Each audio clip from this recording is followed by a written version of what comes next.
അസ്സലാമു അലൈക്കും വറഹ്മത്തുള്ളാഹി വബറകാതുഹു. റസൂലുള്ളാഹി സ്വല്ലല്ലാഹു അലൈഹി വസല്ലം തങ്ങൾ നേരെ സഅദ് ബിൻ ഉബാദയെ സമീപിച്ചുകൊണ്ട് പറഞ്ഞു, സഅദ്, നമുക്കൊക്കെ പ്രായമായല്ലോ, നമ്മളെന്തിനാ ഇപ്പോൾ ഇനി പ്രയാസങ്ങളൊക്കെ വഹിക്കുന്നത്, സഹിക്കുന്നത്? നമ്മുടെ മക്കളില്ലേ? അതുകൊണ്ട് സഅദ്, ആ പതാക മകൻ ഖൈസിന് നൽകൂ. സുബ്ഹാനല്ലാഹ്, അല്ലാഹുമ്മ സല്ലി വസല്ലിം മുബാരിക് അലൈഹി. മഹാനായ നബിയുടെ ഒരു രാഷ്ട്രീയ തന്ത്രജ്ഞതയാണത്. അപാരമായ ബുദ്ധിവൈഭവം, അബ്ഖരിയത്ത് റസൂലില്ല. കാരണം സഅദേ, താങ്കൾ അല്ല ഇന്നയാൾ അൻസാരികളെ നയിച്ചോട്ടെ എന്ന് പറഞ്ഞാൽ സ്വാഭാവികമായും സഅദ് ബിൻ ഉബാദ റളിയല്ലാഹു അൻഹുവിനെ അത് പ്രകോപിപ്പിക്കും. എന്തൊക്കെയാണെങ്കിലും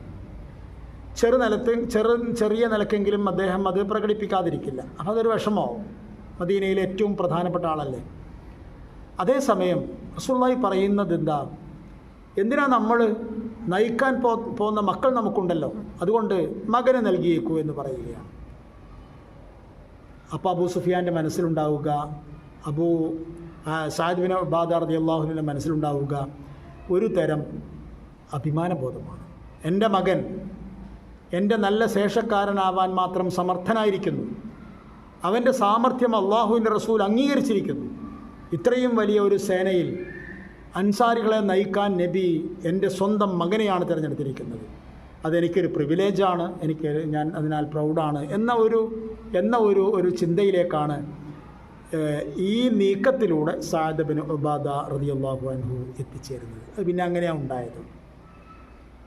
മഹാനായ നബിയുടെ ജീവിതത്തിലെ സമീപനങ്ങളൊക്കെ ഇങ്ങനെ ഒന്നിനൊന്ന് മെച്ചപ്പെട്ടതായിരുന്നു, ഒരുപാട് ആഴമുള്ള അർത്ഥമുള്ളതായിരുന്നു. അവർ മക്കായിലേക്ക് കടന്നു. മക്കായിലേക്ക് കടന്നപ്പോൾ അബൂ സുഫിയാൻ ഓടിച്ചെന്നുകൊണ്ട് തൻ്റെ വീട്ടിൻ്റെ മുമ്പിൽ നിന്ന് പ്രഖ്യാപിച്ചു, ജനങ്ങളെ, താങ്ങാനാവാത്ത, തടുക്കാനാവാത്ത ഒരു സേനയുമായി മുഹമ്മദ് സല്ലല്ലാഹു അലൈഹി വസല്ലം വരുന്നുണ്ട്.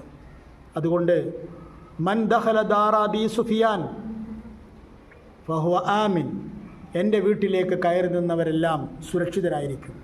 സുരക്ഷ ആർക്കെങ്കിലും ആഗ്രഹമുണ്ടോ, താല്പര്യമുണ്ടോ എങ്കിൽ അവർക്ക് എൻ്റെ വീട്ടിലേക്ക് വന്നു നിൽക്കാം, അദ്ദേഹം പറഞ്ഞു. അപ്പോൾ ഭാര്യ ഹിന്ദ് മുന്നോട്ട് വന്നു. എന്താ നിങ്ങളീ പറയുന്നത്? അവർക്ക് കാര്യങ്ങളൊന്നും മനസ്സിലായില്ല.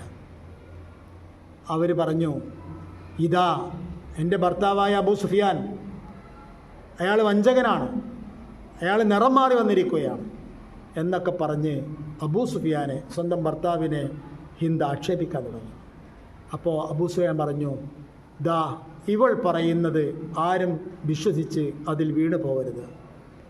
നിങ്ങൾക്ക് താങ്ങാനാവാത്ത ഒരു സേനയാണ് നിങ്ങളെ വലയം ചെയ്തിരിക്കുന്നത്. അപ്പോഴേക്കും പിന്നെ സാഹചര്യങ്ങളൊക്കെ ഹിന്ദിനും മനസ്സിലായി. അങ്ങനെ മഹാനായ റസൂലുള്ളാഹി സ്വല്ലല്ലാഹു അലൈഹി വസല്ലം തങ്ങൾ പ്രഖ്യാപിച്ചതുപോലെ അബൂ സുഫിയാൻ്റെ വീട്ടിലേക്ക് ജനങ്ങൾ ഓടിക്കയറാൻ തുടങ്ങി. കാരണം മക്കയുടെ മനസ്സ് പരുവപ്പെട്ട് കഴിഞ്ഞിരുന്നു. ഇനിയൊരു യുദ്ധത്തിൽ അവർക്ക് താല്പര്യമില്ല. അവർക്കറിയാം ഈ സത്യസന്ദേശത്തോടെ യുദ്ധം ചെയ്യുന്നതിൽ യാതൊരു അർത്ഥവുമില്ല എന്നവർക്ക് ഇതിനകം മനസ്സിലായിട്ടുണ്ട്. കാരണം ഏത് രംഗത്താണ് അവർക്ക് വിജയിക്കാൻ കഴിഞ്ഞത്? അവരുടെ ഏത് വാദത്തിനാണ് അംഗീകാരമുണ്ടാക്കാൻ അവർക്ക് കഴിഞ്ഞത്? ഒന്നും കഴിഞ്ഞില്ല. ഒരു നീക്കങ്ങളും വിജയിച്ചില്ല. മാത്രമല്ല, നിരന്തരമായ ശത്രുത, നിരന്തരമായ യുദ്ധങ്ങൾ തുടങ്ങിയത് മക്കയെ ആരോഗ്യപരമായി മാത്രമല്ല, സാമ്പത്തികമായും സാമൂഹികമായും എല്ലാ അർത്ഥത്തിലും നശിപ്പിച്ചു കളഞ്ഞിരുന്നു. മഹാനായ റസൂലുള്ളാഹി സ്വല്ലല്ലാഹു അലൈഹി വസല്ലമ തങ്ങളുടെ സുരക്ഷ അബൂ സുഫിയാൻ്റെ വീട്ടിൽ ഉൾക്കൊള്ളുന്നതായിരുന്നില്ല. ഉടനെ നബി പറഞ്ഞു, സ്വന്തം വീട്ടിൽ കയറി വാതിലടച്ചവർ സുരക്ഷിതരാണ്, വീട്ടിൽ കയറി ഞങ്ങളൊന്നും ചെയ്യില്ല. പിന്നെയും നബി പറഞ്ഞു, കഅബ ഷരീഫിൻ്റെ, അതായത് ഹറം ഷരീഫിൻ്റെ ഉള്ളിൽ വന്നു നിന്നവർ സുരക്ഷിതരാണ്, ഞങ്ങളൊന്നും ചെയ്യില്ല. ജനങ്ങളൊക്കെ അതിനാണ് താല്പര്യം കാണിച്ചത്. പക്ഷെ അതേസമയം തീരെ ചെറുത്തുനിൽപ്പുണ്ടായില്ല എന്ന് പറയാൻ കഴിയില്ല. അവശേഷിക്കുന്ന നേതാക്കന്മാർ, ഒന്ന് ഇക്രിമ ബിൻ അബി ജഹൽ, രണ്ട് Safwan bin Umayya, Suhail bin Amr, മൂന്നാൾ. ഈ മൂന്നാൾക്കാർ മുശ്രിക്കീങ്ങളായിക്കൊണ്ട് തന്നെ മുശ്രിക്കീങ്ങളുടെ നേതാവാണ്. മുശ്രിക്കീങ്ങളാവാതെ ഇസ്ലാമിൽ പ്രവേശിക്കാത്ത കുറേ നേതാക്കന്മാർ വേറെയുമുണ്ട്. ഹക്കീം ഹിസാമിനെ പോലുള്ള ആൾക്കാരൊക്കെ ഉണ്ട്. അവരൊക്കെ പിന്നീട് ഇസ്ലാം സ്വീകരിക്കുന്നുണ്ട്. ഇവർ 3 പേരും പക്ഷേ ചെറുത്ത് നിൽക്കാൻ തന്നെ തീരുമാനിച്ചു. അങ്ങനെ അവർ മക്കയുടെ താഴ്ഭാഗത്തുള്ള മിസ്ഫല ഭാഗത്തുള്ള ഹന്തമ എന്ന ചെറിയൊരു ഏരിയയുണ്ട്. ആ ഏരിയയിൽ അവർ ചെറിയൊരു സേനയുമായി തമ്പടിച്ചു. ആ സമയത്താണ് മഹാനായ റസൂലുള്ളാഹി സ്വല്ലല്ലാഹു അലൈഹി വസല്ലം തങ്ങൾ തൻ്റെ സൈനിക വിന്യാസം നിർവഹിക്കുന്നത്. കഅബ ഷരീഫിൻ്റെ അല്ലെങ്കിൽ ഹറം ഷരീഫിൻ്റെ അടുത്തെത്ത നേരത്തെ നബി സല്ലല്ലാഹു അലൈഹി വസല്ലം തങ്ങൾ തൻ്റെ സൈന്യത്തെ മൂന്നായി പകുത്തു. ഒരു കൂട്ടക്കാർ വലതുഭാഗത്തിലൂടെ, അവരുടെ നേതാവ് ഖാലിദ് ബിൻ വലീദ്. ഖാലിദ് വലീദിൻ്റെ നേതൃത്വത്തിലുള്ള സേന താഴെ മക്കയിലൂടെ, അതായത് മിസ്ഫലയിലൂടെ നേരെ സഫാ കുന്നിലേക്ക് മാർച്ച് ചെയ്യുക.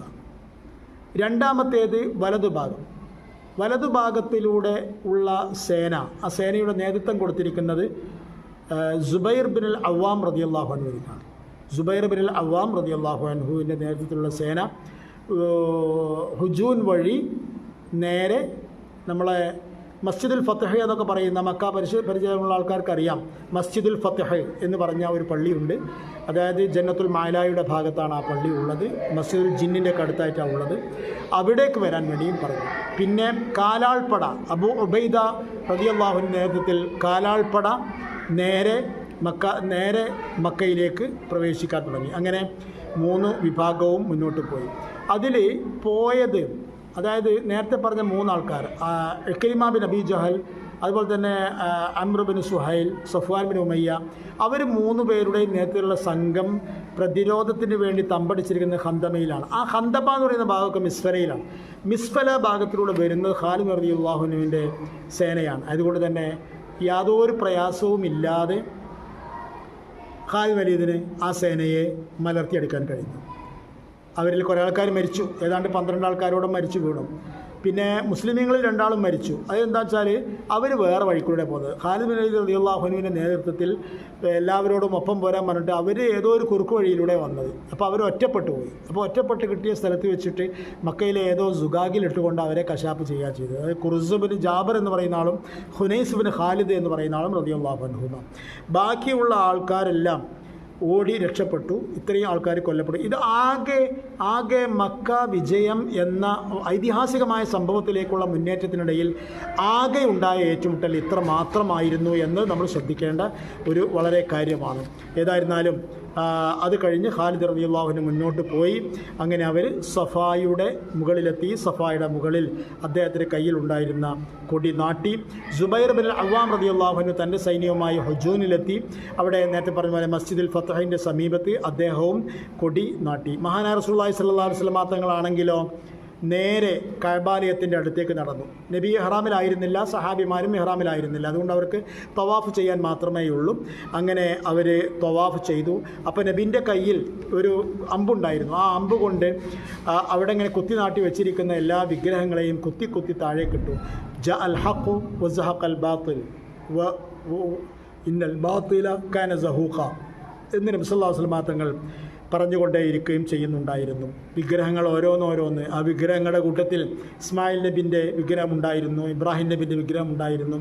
അങ്ങനെ അതൊക്കെ കഴിഞ്ഞതിന് ശേഷം മഹാനായ നബി സല്ലല്ലാഹു അലൈഹി വസല്ലം തങ്ങളുടെ മക്ക വിജയം ഏതാണ്ട് പൂർത്തിയാകുകയും ചെറുത്തുനിൽപ്പുകൾ ഇല്ലാതെ വരികയും ഒക്കെ ചെയ്തതോടുകൂടെ മഹാനായ നബി സല്ലല്ലാഹു അലൈഹി വസല്ലം തങ്ങൾ ഉസ്മാൻ ബിൻ തൽഹ എവിടെ ചോദിക്കുകയുണ്ടായി. ആരാണ് ഉസ്മാൻ ബിൻ തൽഹ എന്നല്ലേ പറയാം. അസ്സലാമു അലൈക്കും വറഹ്മത്തുള്ളാഹി വബറകാതുഹു.